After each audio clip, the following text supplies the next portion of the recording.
Rotary club Deesa divine દ્વારા row plant સાથે ઠંડા પાણીનું કુલર ભેટ કરાયું।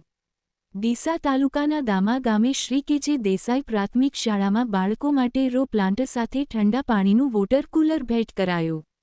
આ વોટર કુલર પ્લાન્ટના લોકાર્પણ કાર્યક્રમમાં રોટરી ડિવાઇન ડીસાના પ્રમુખ Veenaben Panchal, secretary Kantaben Patel, rotary divine ડીસાના પૂર્વ પ્રમુખ ડોક્ટર રીટાબેન પટેલ ઉપસ્થિત રહ્યા હતા।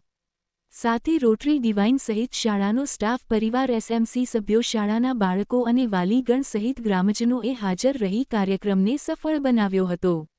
રોટરી ડિવાઇનની આ ઉમદા ભેટથી શાળાના બાળકોને હવે કાયમ શુદ્ધ મિનરલ ઠંડુ પાણી મળી રહેશે। શાળા પરિવાર વતી સમગ્ર રોટરી ક્લબ ડિવાઇન પરિવારનો આભાર વ્યક્ત કરવામાં આવ્યો હતો। Bureau report, Ashok Thakor, Banaskantha.